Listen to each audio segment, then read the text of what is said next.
On the night of my 25th anniversary gala, I woke up with patches of hair missing. The maid, who was secretly sleeping with my husband, had mixed chemicals in my shampoo. Oops! Nobody wants a bald wife. He is mine now. So, I decided to play along. I'm glad to have you here. Follow my story until the end and comment the city you're watching from, so I can see how far my story has reached. I woke up that Saturday morning the same way I had for 25 years, reaching across the Egyptian cotton sheets to find Carlton's side of the bed already cold. The grandfather clock in our Beacon Hill bedroom chimed 7 times, its deep resonance echoing through the master suite that had once felt like a sanctuary, but now seemed more like a beautiful prison. Today was supposed to be different.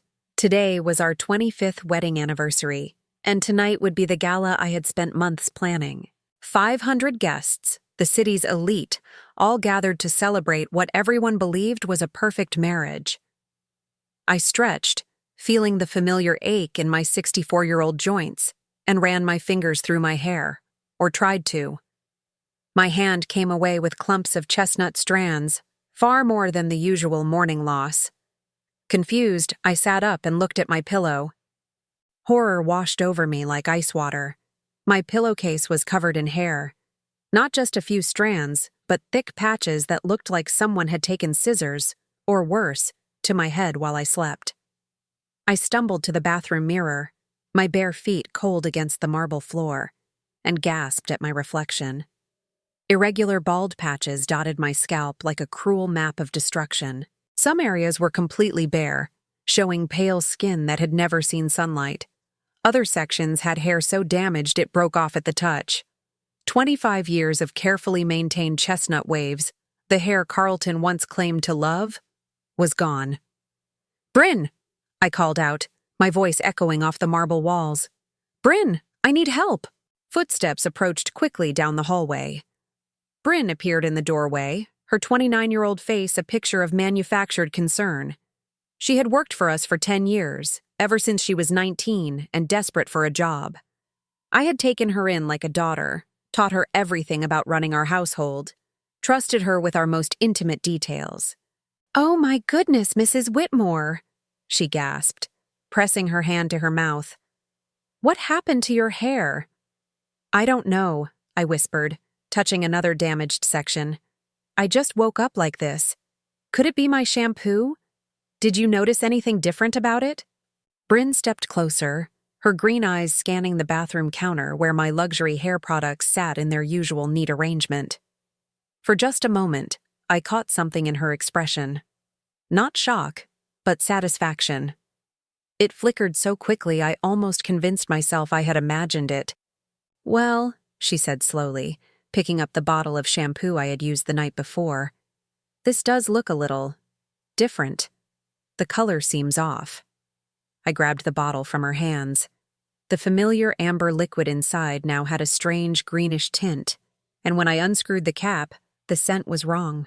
Instead of the usual botanical fragrance, there was a harsh chemical smell that made my eyes water. "Someone tampered with this," I said, the words feeling surreal as they left my lips. "Someone put chemicals in my shampoo." Bryn's face transformed then, the mask of concern sliding away to reveal something cold and calculating. She leaned against the marble counter, crossing her arms, and smiled. It was not a kind smile. "Oops," she said, her voice light and mocking. "Nobody wants a bald wife, especially not at 64. He's mine now, Roberta." The casual cruelty of her words hit me harder than the physical destruction of my hair. This wasn't an accident. This wasn't even a crime of passion. This was calculated, deliberate, and designed to humiliate me on the most important day of our marriage celebration. "You did this," I said, not a question but a statement. "You destroyed my hair." "I did," she confirmed with a shrug. "Carlton deserves better than a dried-up old woman clinging to her past beauty. He deserves someone young, someone who can give him what you never could." My legs felt weak, and I gripped the edge of the marble vanity for support. "What are you talking about? Carlton and you are finished," Bryn interrupted. Have been for years, really. You just never noticed because you were too busy playing the perfect society wife, planning your little parties and charity luncheons while ignoring what your husband actually needed. She moved closer, and I could smell her perfume. My perfume, the expensive French fragrance Carlton had given me for Christmas. Seeing her wear it felt like another violation, another theft of my identity. How long? I asked, surprised by how steady my voice sounded despite the earthquake happening inside my chest. 2 years, she said proudly. 2 wonderful years of actually being appreciated, of being loved by a man who knows quality when he sees it. 2 years. While I had been planning dinner parties and managing household staff and believing that my marriage was simply going through a quiet phase, my husband had been sleeping with the woman I trusted to run my home. The woman I had helped, mentored, treated like family. The gala is tonight, I said weakly. 500 people are expecting— Oh, the gala will go on, Bryn assured me. Carlton wouldn't want to disappoint his business associates, but you won't be attending. Not looking like that. Maybe you can help serve drinks in the kitchen instead, if we can find you a hat to cover that mess. She turned to leave, then paused at the doorway. By the way, you might want to start looking at apartments, small ones. Carlton's lawyer will be calling soon. The sound of her heels clicking down the hardwood hallway faded, leaving me alone with my destroyed reflection and the overwhelming scent of chemical damage. I sank onto the marble bench beside the vanity, my hands shaking as the full scope of their betrayal began to register. They had planned this. Not just the affair, but this specific humiliation. They wanted me to look pathetic at my own anniversary celebration, to appear so damaged and pitiful that no one would question Carlton's eventual decision to leave me. They were counting on my vanity, my pride, my desperate need to maintain appearances. I picked up my phone to call my hairstylist, then remembered it was 7 in the morning on a Saturday. Even if I could reach someone, what could they do? The damage was too extensive, too deliberate. No amount of styling could hide the bare patches or repair the chemical burns on my scalp. For 25 years, I had played by their rules. I had been the dutiful wife, the gracious hostess, the woman who never made waves or asked uncomfortable questions. I had trusted, supported, and sacrificed for people who saw me as nothing more than an obstacle to their happiness. But as I sat there in my marble bathroom, surrounded by the expensive trappings of a life built on lies, something new began to grow inside me. Not anger, not yet. Something colder, more calculating. Something that felt remarkably like the patience of a predator who had finally identified her prey. I stood up slowly, studying my damaged reflection one more time. Then I reached for my phone and began making calls. Not to hairstylists or makeup artists or anyone who might help me look presentable for tonight's gala. I called my lawyer. After all, if Carlton and Bryn thought they could destroy me with chemicals and cruelty, they had severely underestimated exactly who they were dealing with. I had spent 25 years learning to be the perfect wife. Now it was time to learn how to be the perfect enemy. 3 hours after my devastating discovery, I sat in the leather chair across from my attorney's mahogany desk, a silk scarf wrapped carefully around my damaged hair. Margaret Chen had been handling my family's legal affairs for 15 years, and her expression grew more grim with each detail I shared. "Chemical hair destruction, you said?" she asked, making notes in her precise handwriting. "That could constitute assault, Roberta. Have you considered filing criminal charges?" "Not yet," I replied, surprised by how calm I sounded. "I need to understand the full scope of what they're planning first." Margaret leaned back in her chair, studying me with the sharp intelligence that had made her one of Boston's most respected family attorneys. "You're not acting like someone who just discovered her husband's infidelity. Most clients come in here emotional, demanding immediate action." I touched the silk scarf self-consciously. 25 years of marriage teaches you that emotional reactions rarely produce the best outcomes. "What do you want me to do?" "I want you to quietly review all our financial arrangements, joint accounts, Properties, investments, insurance policies, everything. I suspect Carlton has been making changes I'm unaware of. Margaret nodded, already reaching for her phone to call her investigative team. What about the anniversary gala tonight? Will you attend? I stood up, smoothing down my navy dress. Of course I will. Carlton and Bryn are expecting me to hide in shame, to cancel the event or make excuses. Instead, I'm going to play the role they least expect. Which is?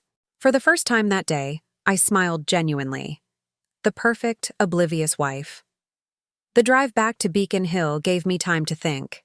Carlton's Lexus was gone from our circular driveway, which meant he was probably at his office, making final arrangements for tonight's event.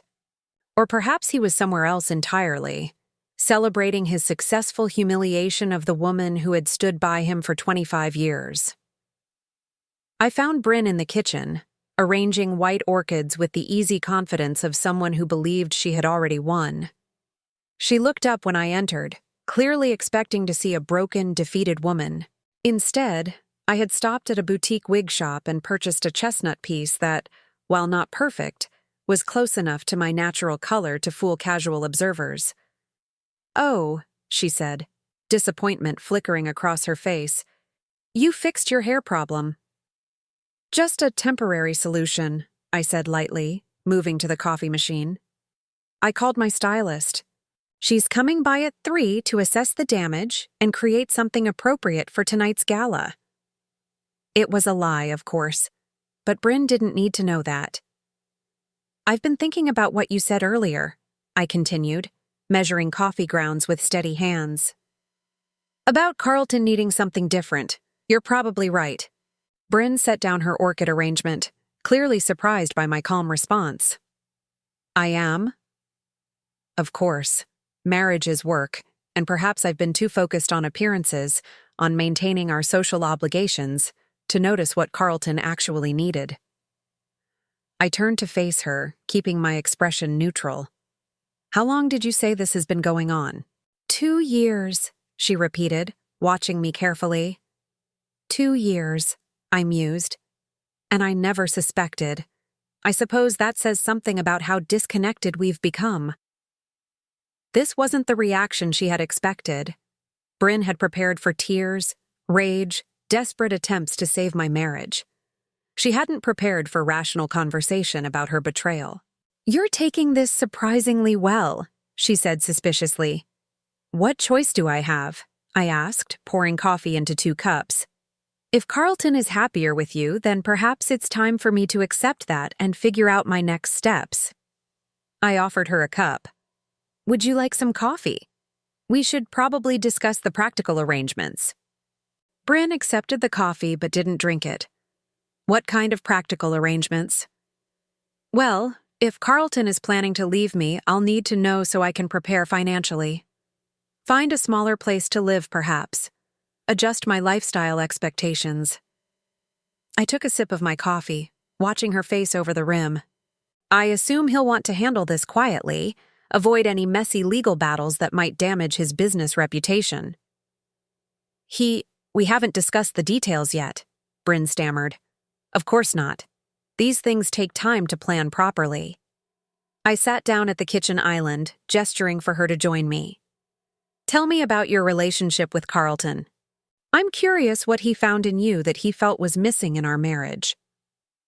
For the next hour, Bryn talked, and I listened, filing away every detail, every casual revelation, every piece of information she unknowingly provided about their affair and their future plans. Carlton wanted to wait until after the gala to begin divorce proceedings. They had already looked at condominiums in the Back Bay. Bryn had been using my credit cards to purchase clothes for their weekend trips to the Cape. Carlton had been telling her intimate details about our financial situation, our marriage problems, even my private medical appointments. "He says you're impossible to live with," Bryn confided, apparently believing we were now allies in some twisted way. Always concerned with what other people think, never spontaneous, never really present in the moment. That does sound frustrating for him, I agreed. A man needs a woman who can match his energy, his passion for life. Exactly. Bryn's eyes brightened. Carlton is so vital, so full of life. He deserves someone who appreciates that. And you clearly do. I do. I love everything about him, his ambition, his intelligence, even his moods. He's never boring, never predictable. I nodded thoughtfully. It sounds like you two are very compatible. I'm glad he found that kind of connection. By the time Carlton returned home at 4 o'clock, Bryn and I appeared to be the best of friends, planning the evening's final details together. He paused in the kitchen doorway, clearly confused by the domestic harmony he found. "How are the preparations going?" he asked carefully, his gray eyes moving between us. "Wonderfully," I said, rising to kiss his cheek as I had done thousands of times before. "Bryn has been invaluable today. I don't know what I'd do without her." Carlton relaxed slightly, apparently relieved that I wasn't creating the emotional scene he had probably expected. "Good. The caterers should arrive at 5 and the musicians at 6. Everything is ready," I assured him. "I just need to get dressed. Will you be wearing your navy suit or the charcoal?" "Navy," he said, already heading toward his study. "I have a few calls to make before guests arrive." I watched him go, noting how he avoided eye contact, how his shoulders carried the tension of a man with secrets. Then I turned to Bryn, who was observing this interaction with fascination. "He seems nervous," she commented. "Anniversary parties can be stressful," I replied. "So much pressure to make everything perfect." What I didn't tell her was that I had spent the morning learning far more than she realized during our friendly conversation. I now knew they had been planning this betrayal for months, that Carlton had already consulted with a divorce attorney, and that they had severely underestimated both my intelligence and my capacity for strategic thinking. I excused myself to get ready for the evening, climbing the curved staircase to our master bedroom with measured steps. In my dressing room, I selected a midnight blue gown that had always been one of Carlton's favorites, then sat at my vanity to apply makeup with the precision of an actress preparing for the performance of her lifetime. The woman staring back at me from the mirror looked elegant, composed, completely unaware that her marriage was about to implode. It was exactly the illusion I needed to maintain. Tonight, Carlton and Bryn would celebrate what they believed was their victory. They would watch me play the gracious hostess while secretly knowing they had destroyed me that morning. They would smile and accept congratulations on our 25-year marriage while planning its demise. But they had made one crucial error in their calculations. They had assumed that a woman who had spent decades perfecting the art of social grace would crumble when faced with betrayal. Instead, I had simply learned a new role to play. I adjusted my wig one final time, checked my lipstick, and prepared to give the performance of my life.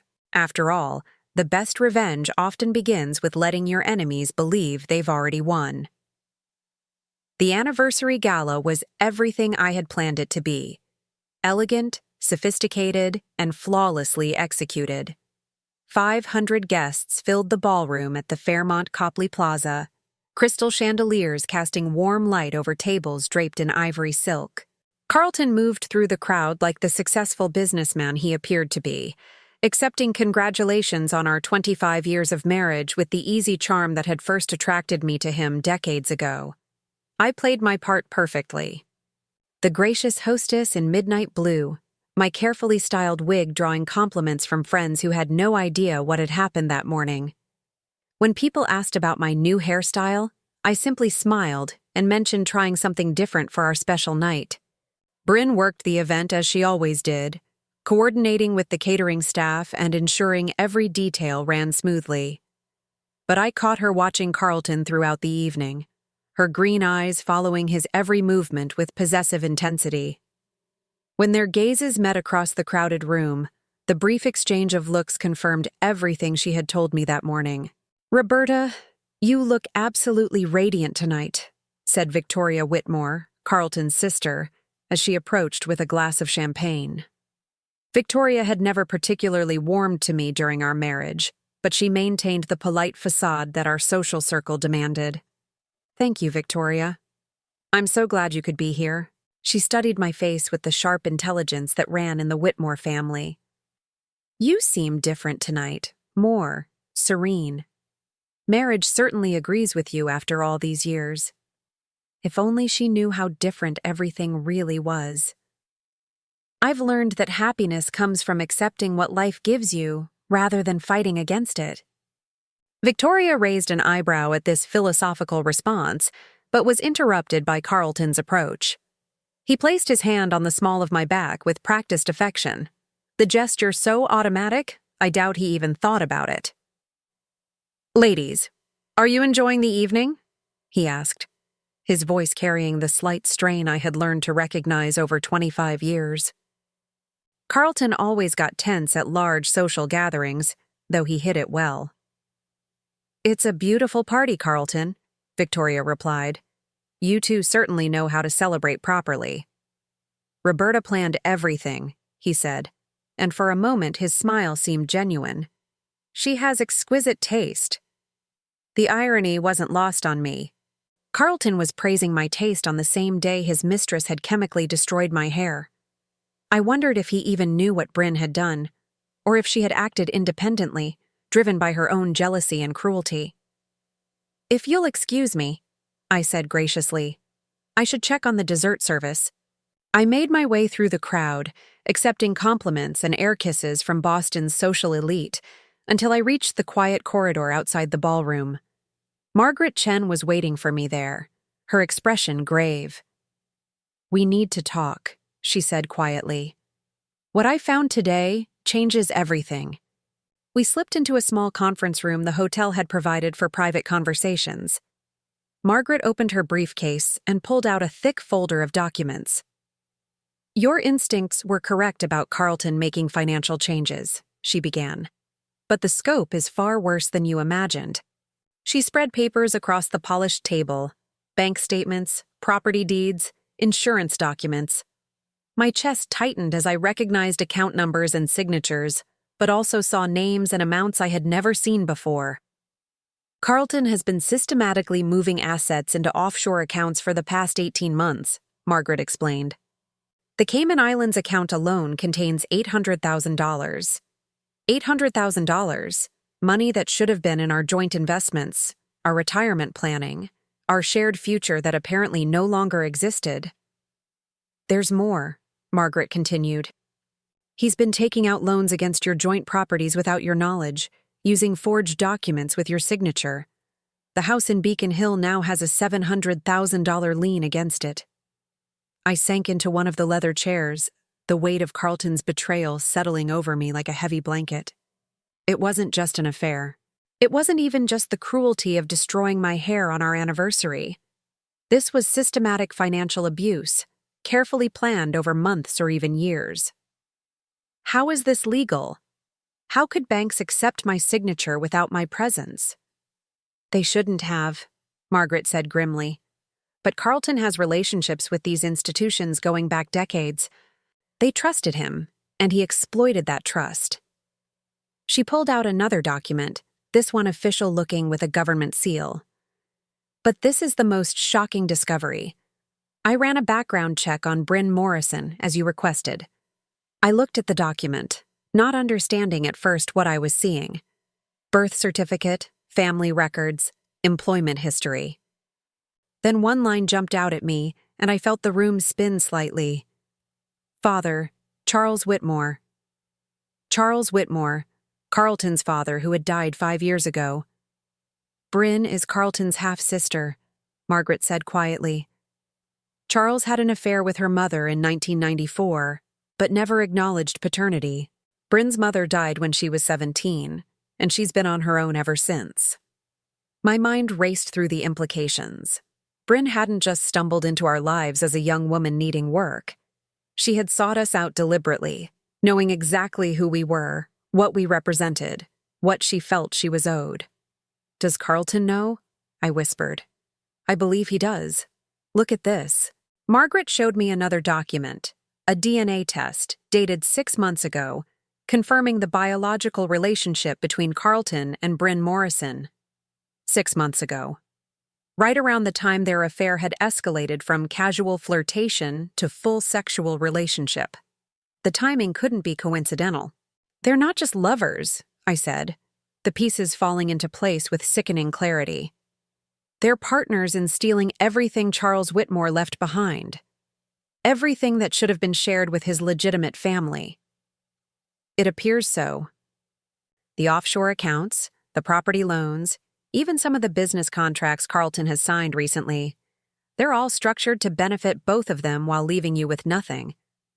I stood up and walked to the window, looking down at the Boston Common where couples strolled under streetlights, believing in the permanence of love and trust.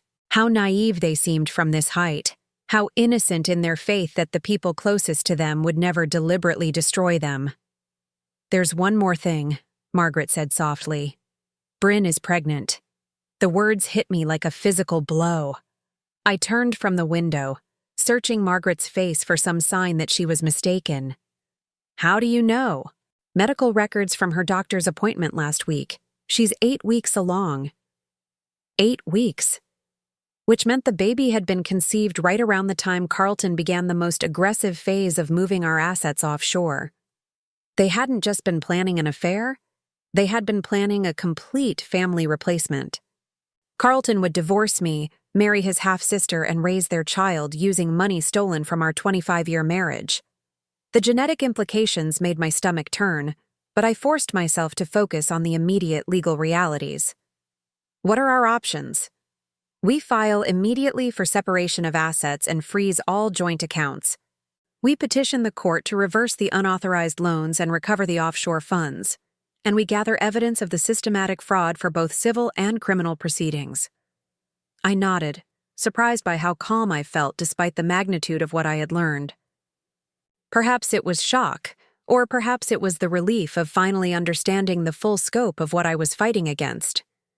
"How long do we have before they realize we know?" "Not long. Once we start the legal process, Carlton will be notified within 48 hours.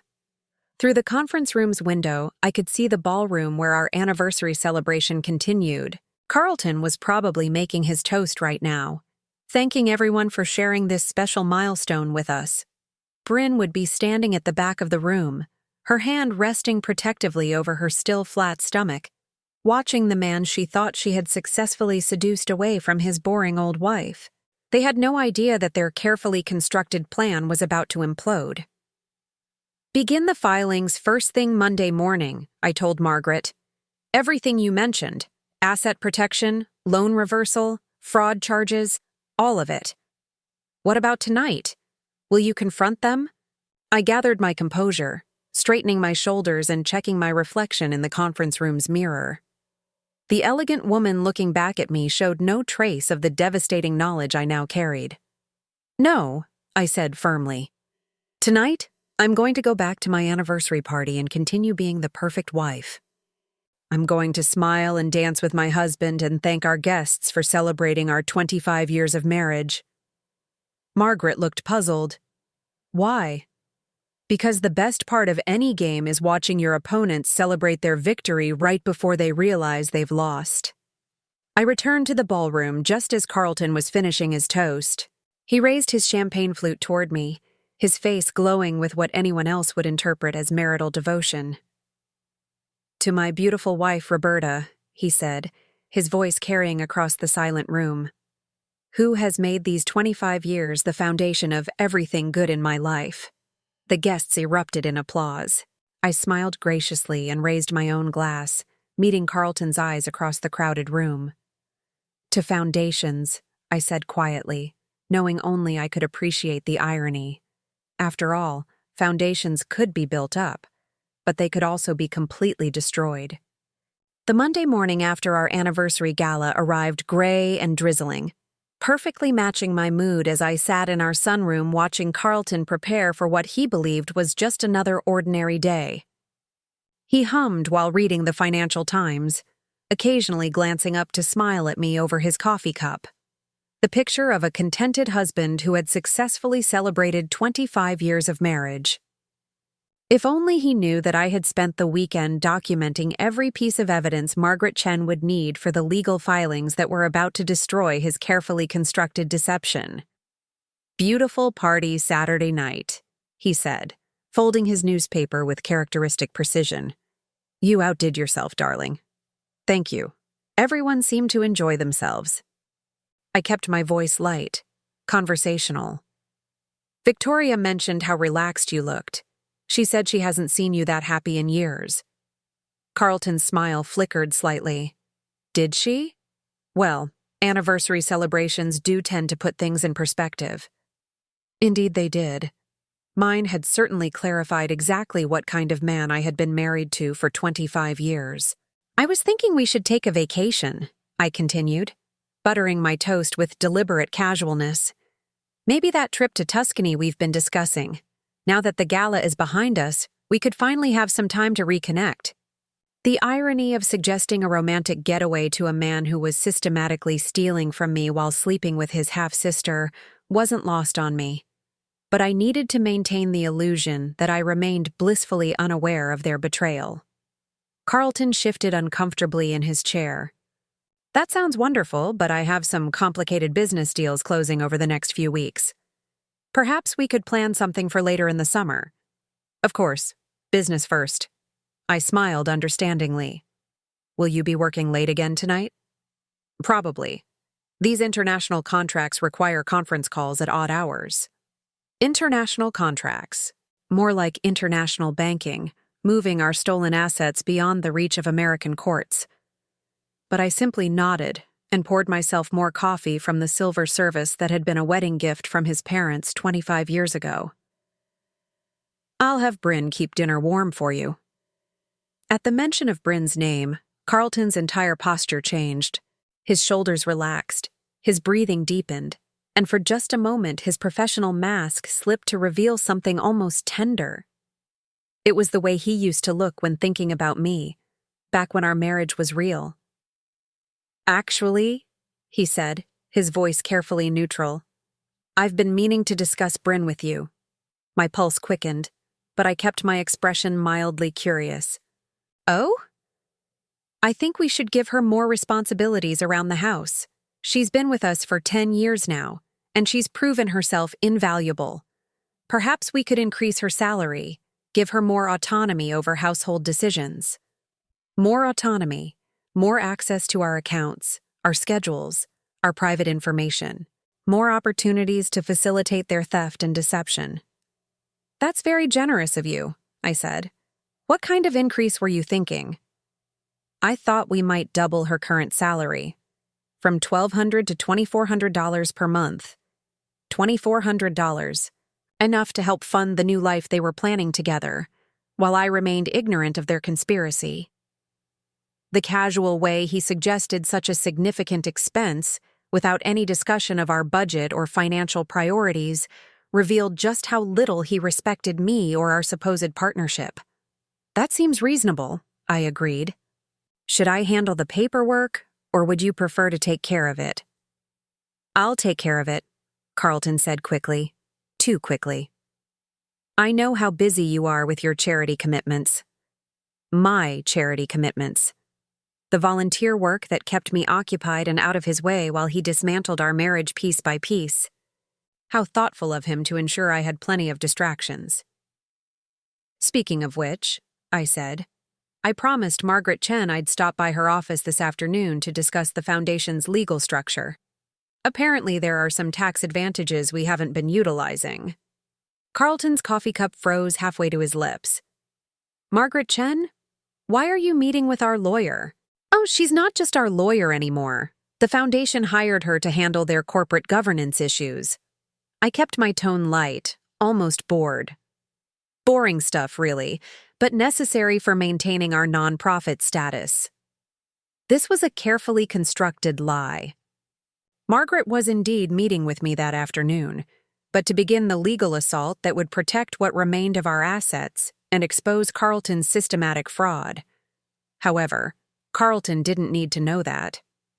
"I see," he said, clearly relieved that my lawyer meeting had nothing to do with our marriage.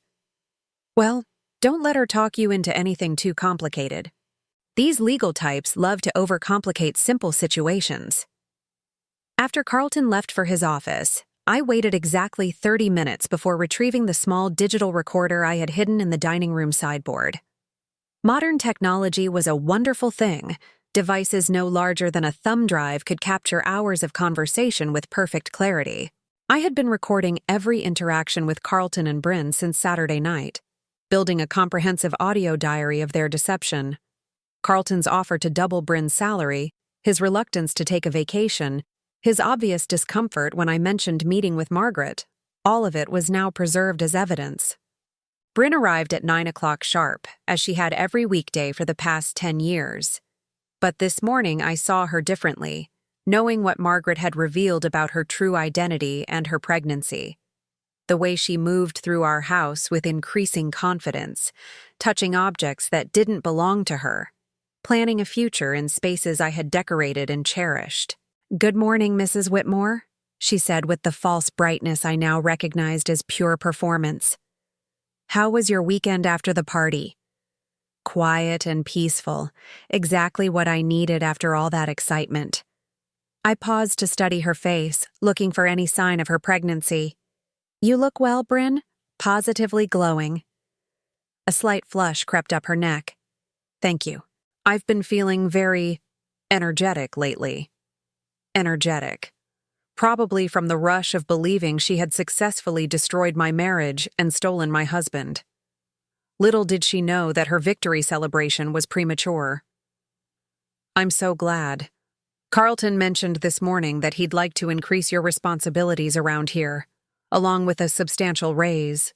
You've certainly earned it." Bryn's eyes widened with surprise and something else, triumph.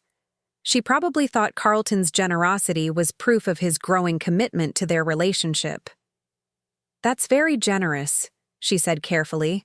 "I do love working here. I can tell. You've made yourself quite at home." I smiled warmly, as if I found her presumption endearing rather than infuriating. "In fact, I've been thinking we should update your living arrangements as well." Bryn lived in a small apartment above our detached garage, a space that had originally been designed for a live-in caretaker. It was comfortable but modest, appropriate for household staff rather than family members. "Update them how?" she asked, clearly intrigued. "Well, if you're going to be taking on more responsibilities, you'll need more space, more privacy. Perhaps it's time to consider finding you a proper apartment somewhere nearby." This was a test. If Bryn was planning to leave with Carlton anyway, she would be eager to discuss alternative living arrangements. If she was committed to maintaining her current deception, she would insist on staying close to monitor my activities. "Oh, I wouldn't want to impose any additional expenses," she said quickly. "I'm perfectly comfortable in the garage apartment." Interesting. She wanted to stay close, which suggested their timeline for executing their plan was still months away rather than weeks. They needed more time to complete their financial preparations, to ensure they could disappear with maximum assets and minimum legal exposure. Nonsense. Carlton and I have discussed it, and we both feel you deserve better accommodations. Another lie, but a useful one. In fact, I thought you might like to look at some places this afternoon while I'm at my meeting with Margaret. Bryn's face went through a fascinating series of expressions: confusion, suspicion, and finally forced gratitude. "That's incredibly thoughtful, but I really don't need—" "I insist," I interrupted gently. "Consider it a bonus for all your years of dedicated service." What I was really doing was getting her out of the house for several hours so I could conduct a thorough search of her living space. Margaret had given me a list of documents to look for: bank statements, correspondence, anything that might provide additional evidence of the conspiracy against me. After Bryn reluctantly agreed to spend the afternoon apartment hunting, I called Margaret to confirm our afternoon meeting. But first I had work to do. The garage apartment was accessed by an external staircase, giving Bryn complete privacy from the main house. I had rarely visited the space over the years, trusting her to maintain it appropriately. Now I climbed those stairs with a very different purpose. What I found inside shocked me more than I had expected. The modest apartment I remembered had been transformed into something resembling a shrine to Carlton. Photographs of him covered every surface, some taken at family gatherings, others candid shots taken without his knowledge. Magazine articles featuring his business successes were framed on the walls. Even more disturbing was a collection of my personal items that had gone missing over the years. Jewelry, scarves, perfume bottles, displayed on her dresser like trophies. But the most damaging evidence was hidden in a shoebox under her bed. Bank statements showing regular deposits from Carlton's personal account. Copies of legal documents related to the offshore banking arrangements. And most shocking of all, a handwritten timeline detailing their plan to systematically drain our joint assets before filing for divorce. According to Bryn's notes, they had originally planned to wait until our anniversary had passed to avoid any suspicious timing. The baby had accelerated their schedule, but they still intended to complete several more asset transfers before making their move. I photographed everything with my phone, careful to return each item to its exact original position. Then I made one additional discovery that changed everything I thought I knew about their relationship. A love letter from Carlton, dated just 3 days ago, expressing his eagerness to finally be free to love you openly and his excitement about the child we've created together. But the most revealing line was his confession that, "Knowing you're my father's daughter makes this even more meaningful. We're not just lovers, we're family reclaiming what should have been ours from the beginning." They knew. They both knew they were half-siblings, and far from being disturbed by the genetic relationship, they saw it as justification for their theft and betrayal.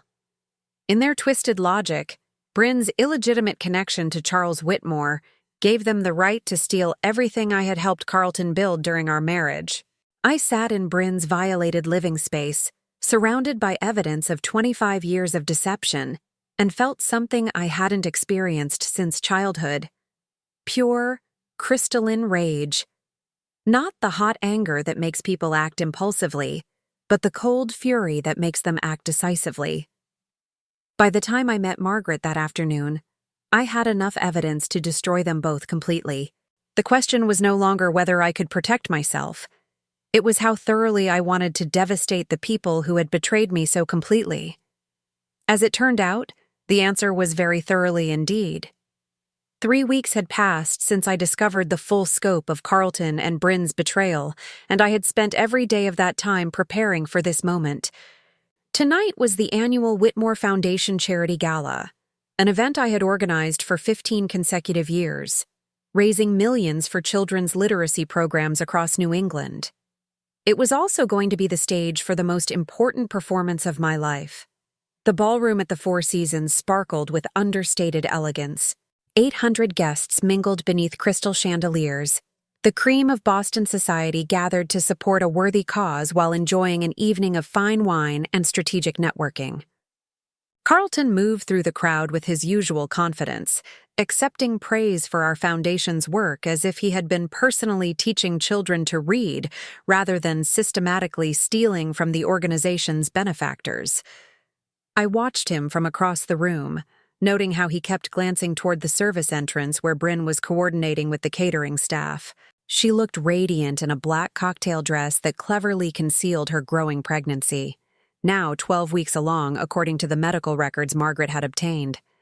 Her hand would occasionally drift to her still flat stomach in an unconsciously protective gesture that made my chest tighten with rage. They thought they were so clever, carrying on their affair in plain sight while I remained the oblivious wife. What they didn't know was that I had been recording their every conversation, documenting their every move, and preparing a trap so comprehensive that escape would be impossible. "Roberta, you look absolutely stunning tonight," said Patricia Ashworth, the wife of Boston's most prominent federal judge.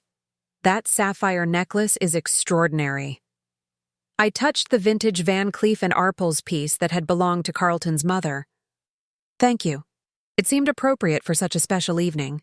What I didn't mention was that I had spent the afternoon having the necklace appraised and photographed for insurance purposes.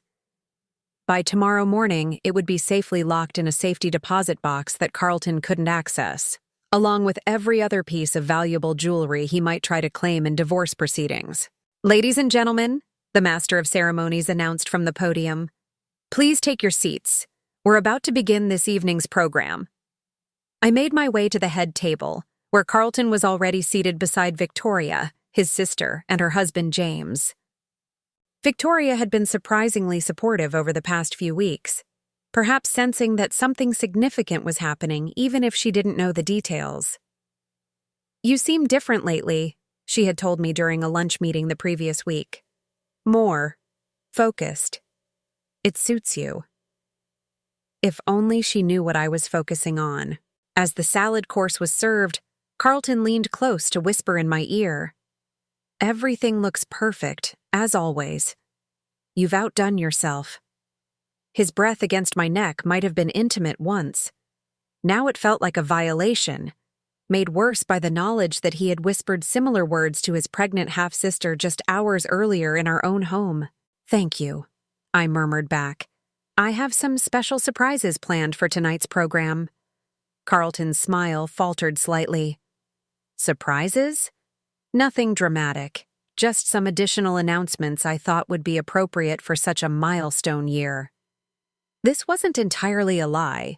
I did have announcements planned. They just weren't the kind Carlton was expecting. The dinner proceeded flawlessly through multiple courses, accompanied by the usual speeches about literacy programs and community impact.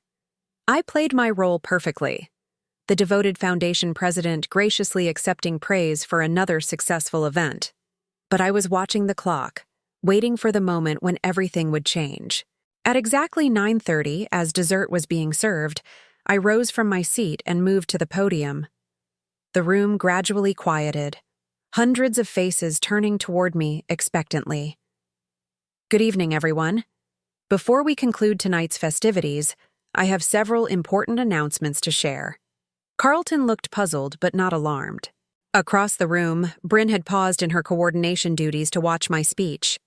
"First, I'm delighted to report that this year's gala has raised $2.8 million for children's literacy programs." Enthusiastic applause filled the ballroom. I waited for it to subside before continuing. "However, recent financial audits have revealed some irregularities in our foundation's accounts that require immediate attention. Effective immediately, all financial transactions will be suspended pending a comprehensive investigation by federal authorities." The applause died abruptly. Confused murmurs rippled through the crowd. Carlton's face had gone pale, his wine glass frozen halfway to his lips. "I want to assure everyone that these irregularities appear to be the result of unauthorized access to foundation accounts by individuals with administrative privileges. The FBI's White-Collar Crime Division will be conducting a full investigation beginning tomorrow morning." This was the first part of my trap.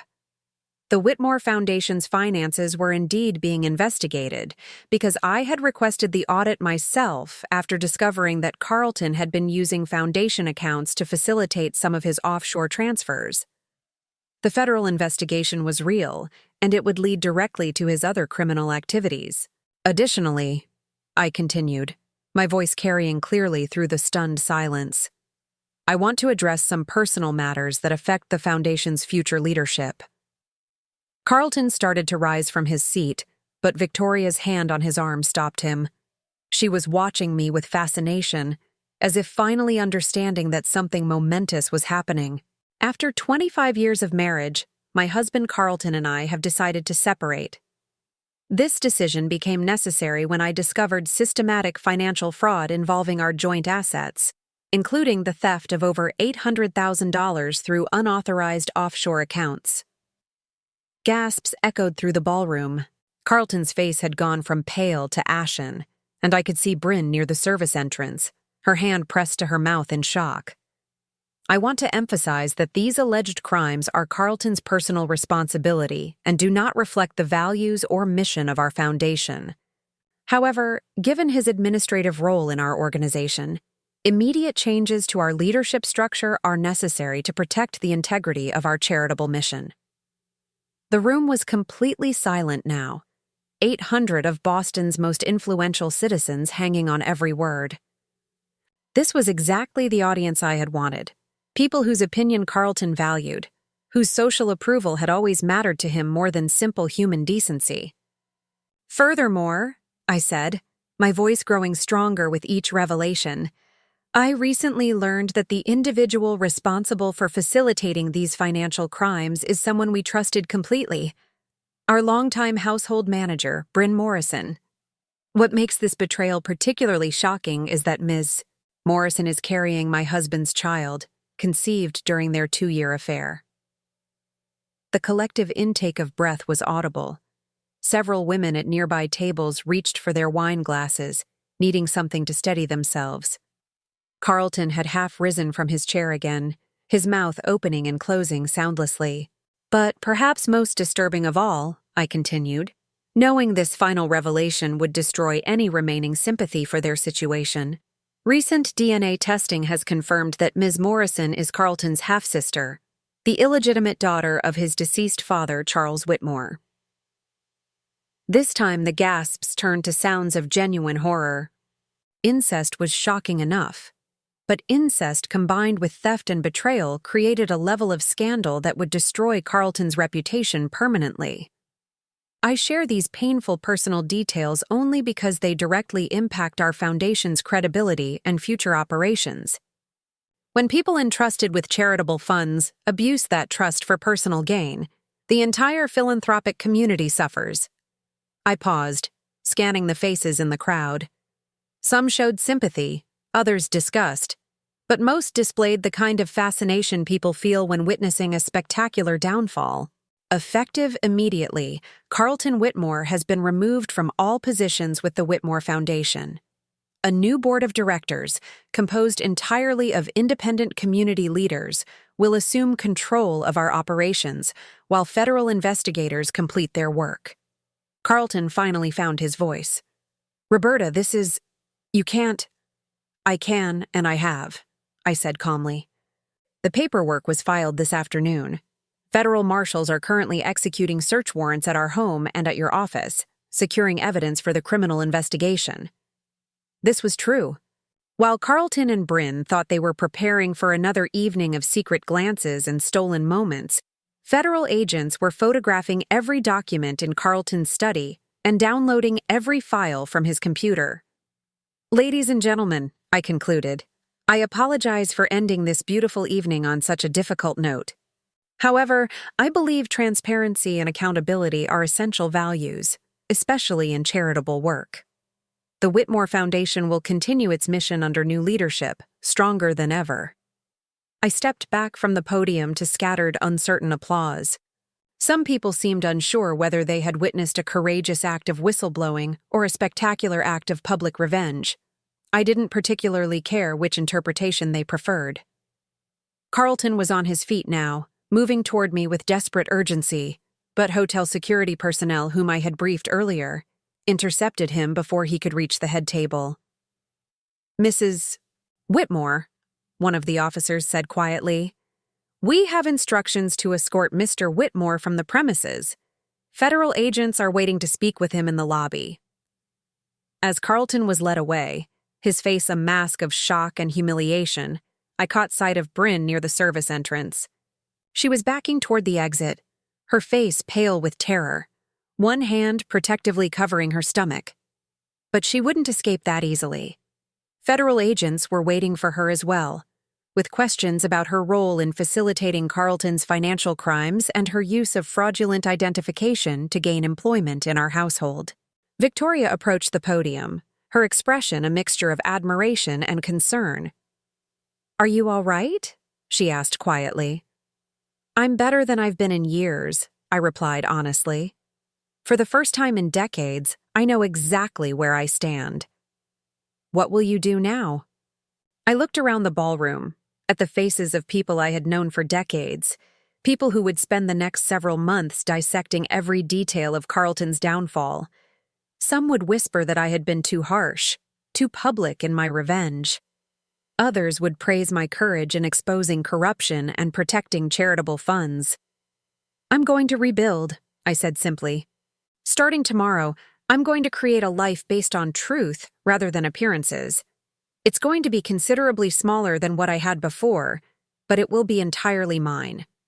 As federal agents led Carlton and Bryn away in handcuffs, a sight that would dominate Boston social media for weeks, I felt something I hadn't experienced in 25 years. Complete and total freedom. The trap had worked perfectly. Carlton would face federal charges for fraud, money laundering, and theft. Bryn would be charged as an accomplice and would likely serve time in federal prison, where giving birth to her half-brother's child would be the least of her problems.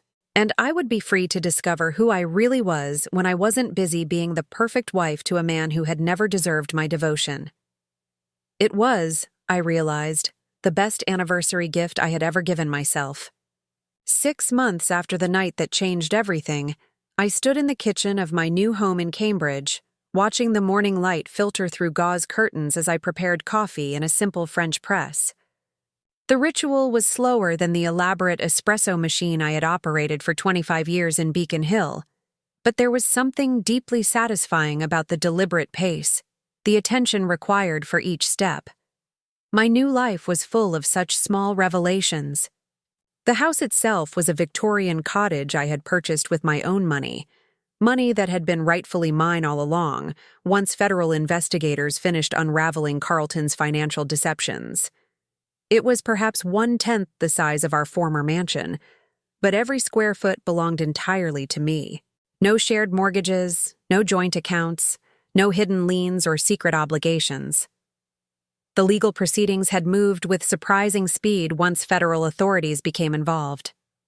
Carlton's offshore accounts had been frozen within days, and his systematic fraud had been so well documented that plea negotiations began almost immediately.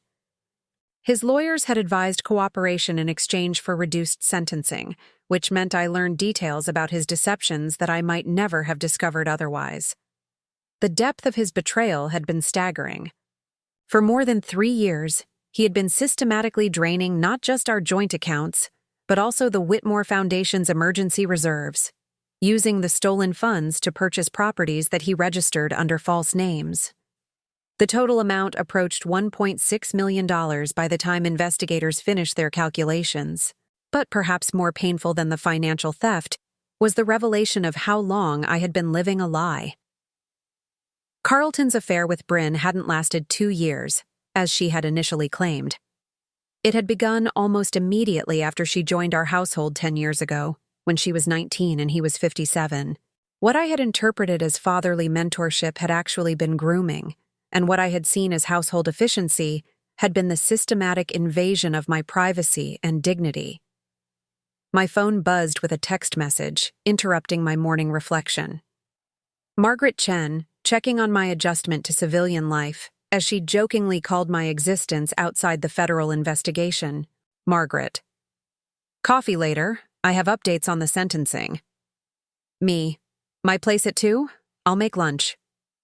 Cooking had become one of my unexpected pleasures in this new life. For 25 years, elaborate meals had been Bryn's responsibility or the caterer's art. Now I was discovering the meditative quality of chopping vegetables, the satisfaction of creating something nourishing with my own hands. At exactly 2 o'clock, Margaret knocked on my front door. She looked more relaxed than I had seen her during the intense months of legal proceedings, wearing jeans and a casual sweater instead of her usual courtroom armor. "This place is perfect," she said, settling into one of the comfortable armchairs I had chosen for my small living room. "How are you adjusting?" "Better than I expected." I poured tea from a ceramic pot, another small ritual that marked my new life. Some days I wake up and can't believe how quiet it is. No staff, no social obligations, no one needing anything from me except what I choose to give. And Carlton's sentencing? The question I had been both anticipating and dreading. What did the judge decide? Margaret's expression grew serious.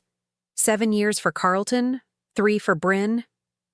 They'll serve their time in separate federal facilities, and Carlton will be required to make full financial restitution to both you and the foundation.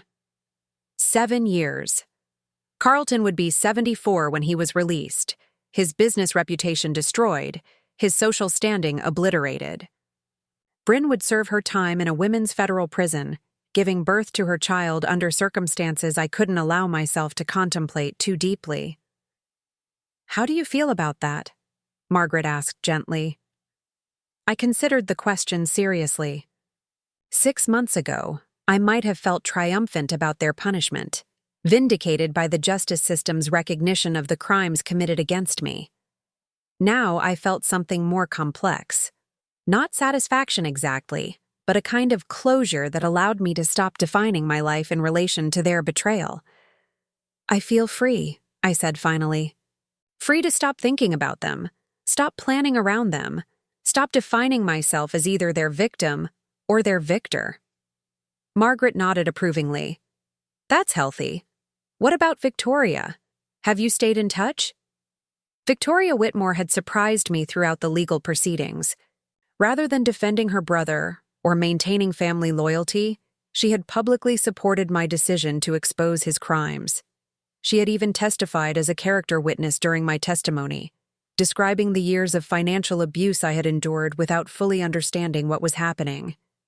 "We have dinner once a month," I said. "She's dealing with her own shame about not recognizing Carlton's character earlier, but we found an unexpected friendship in our shared experience of having been deceived by someone we trusted." It was strange, building a relationship with my former sister-in-law based on our mutual recognition that the man we had both loved was fundamentally different from who we thought he was. But Victoria's support had been invaluable during the hardest months, and her friendship was one of the unexpected gifts of my new life. "Any other relationships developing?" Margaret asked with a knowing smile. I felt myself blush slightly, which was ridiculous at 64 but somehow inevitable when discussing Henry Morrison, no relation to Bryn despite the shared surname. Henry was a retired literature professor I had met at the Cambridge Public Library, where I had started volunteering with their adult literacy program. He was 70, recently widowed after 40 years of marriage, and possessed the kind of gentle humor that made even difficult conversations feel manageable. "We are taking things very slowly," I admitted. "Neither of us is interested in rushing into anything serious, but he's kind, genuinely kind, in a way I'd forgotten was possible." "That's wonderful. You deserve kindness." After Margaret left, I found myself walking through my small house, taking inventory of the life I was building piece by piece. The living room contained books I had actually chosen rather than volumes selected for their impressive spines. The bedroom featured a comfortable reading chair positioned beside a window, where morning light made reading a pleasure rather than a duty. Most importantly, the house contained no photographs of my previous life. I had packed away the albums documenting 25 years of marriage, not out of bitterness, but because those images belonged to a woman who no longer existed.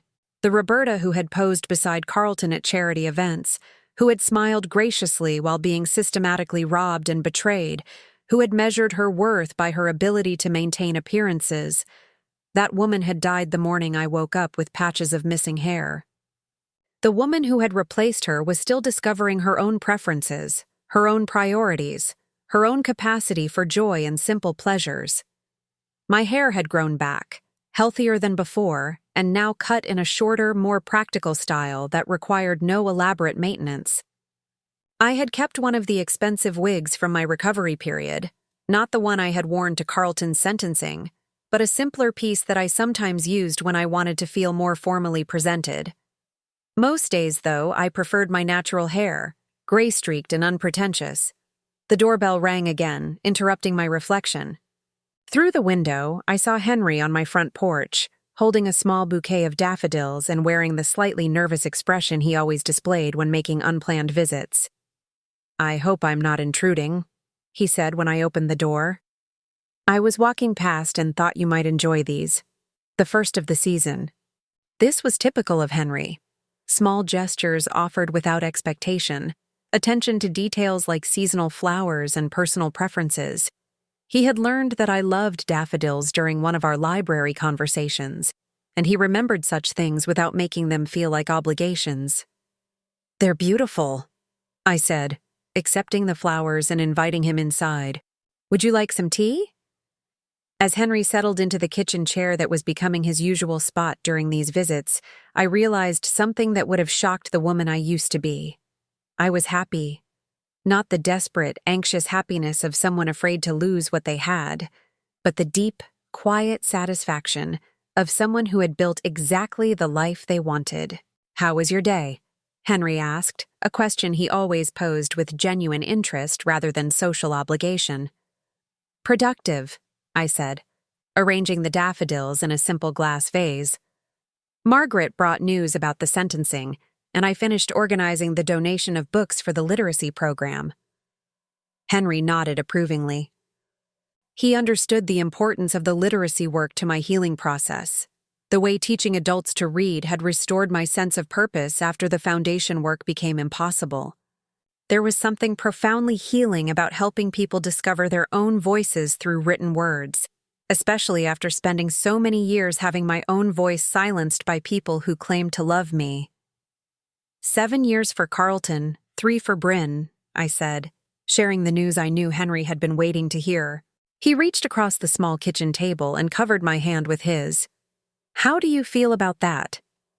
It was the same question Margaret had asked, but somehow it felt different coming from Henry. Less professional curiosity, more personal concern for my emotional well-being. "Relieved," I said honestly. Not because I wanted them to suffer, but because it's finally completely over. I don't have to think about them anymore unless I choose to. "And do you choose to?" I looked around my small kitchen, at the daffodils brightening the space, at the man who had entered my life without drama or deception, asking for nothing more than my company, and offering nothing less than complete honesty in return. "Less and less," I admitted. There are whole days now when I don't think about Carlton or Bryn at all. I'm too busy discovering who I am when I'm not trying to be the perfect wife to someone who never deserved my perfection. Henry smiled, the kind of genuine expression that transformed his entire face. "And what have you discovered?" It was a larger question than he probably realized. What had I discovered about myself in these months of radical solitude and gradual rebuilding? I discovered that I'm stronger than I thought, but also that I don't need to be strong all the time. I discovered that I actually enjoy cooking, reading, gardening, simple pleasures I never had time for when my life was scheduled around other people's needs. I paused, considering whether to share the deeper revelation that had emerged during my conversations with the therapist Margaret had recommended. "I also discovered that I was complicit in my own diminishment," I said finally. "Not responsible for Carlton's crimes, but responsible for accepting a marriage where I was valued more for what I provided than for who I was." Henry squeezed my hand gently. "That's a difficult recognition, but necessary. Because understanding my own patterns is the only way to ensure I never repeat them." We sat in comfortable silence for several minutes, drinking tea and watching the afternoon light shift across my small garden. This was another revelation. That silence with the right person could be more intimate than conversation with the wrong one. "I should let you get back to your evening," Henry said eventually, though he made no immediate move to leave. "Actually," I said, surprising myself with the spontaneity, "would you like to stay for dinner? I was planning to try a new recipe, and it's always better to have someone to share it with." His face lit up with pleasure. "I'd love that." As we worked together in my small kitchen, Henry chopping vegetables while I seasoned the chicken, I reflected on how different this domesticity felt from the elaborate dinner parties I had orchestrated for 25 years. This was collaboration rather than performance, genuine pleasure rather than social obligation. "Can I ask you something?" Henry said as we sat down to eat. "Of course." "Do you ever regret exposing Carlton so publicly? Some people might have handled it more privately." I considered this question, which I had asked myself many times during the past 6 months. "I regret that it was necessary," I said slowly. "I regret that Carlton chose to betray not just me, but also the charitable organizations that trusted him. But I don't regret my response." Privacy would have protected his reputation at the expense of justice for his victims. Including yourself. Including myself. For 25 years, I protected Carlton's reputation by staying silent about problems in our marriage.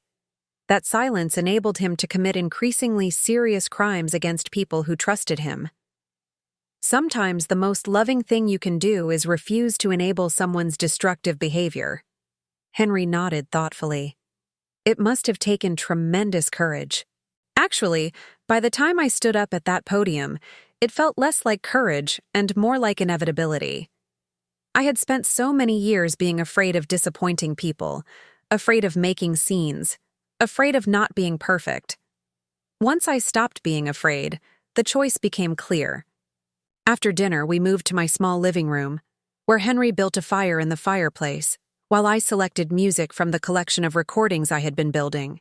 Jazz and classical pieces I had always loved, but never felt free to play when Carlton was home. "This is nice," Henry said, settling beside me on the couch with the comfortable distance of two people who were still learning each other's boundaries. "It is," I agreed. "Simple and honest and completely mine." As the fire crackled and soft piano music filled the room, I felt something I had never experienced during my marriage. Complete contentment with exactly where I was and who I was with. No anxiety about the future, no regrets about the past. Just the peaceful satisfaction of a life lived according to my own values rather than other people's expectations. When Henry left that evening, he kissed my cheek gently and said, "Thank you for a lovely evening, Roberta. I hope we can do this again soon." "I'd like that very much." After he left, I sat by the dying fire, thinking about the long journey from the woman who had awakened 6 months ago to discover her life was built on lies, to the woman I was becoming. The process hadn't been easy. There had been nights of rage, days of grief, weeks of uncertainty about what came next.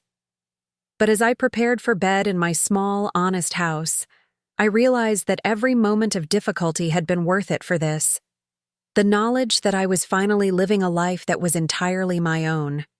Carlton and Bryn had tried to destroy me with chemicals and cruelty, believing that a 64-year-old woman would crumble under the weight of their betrayal. Instead, they had freed me from a prison I hadn't even realized I was living in. The woman who had spent 25 years being the perfect wife was gone forever. In her place was someone stronger, wiser, and infinitely more content with the beautifully imperfect life she was building, one honest day at a time. And that, I realized as I turned off the lights and headed upstairs to my peaceful bedroom, was the greatest revenge of all. Now, I'm curious about you who listened to my story. What would you do if you were in my place?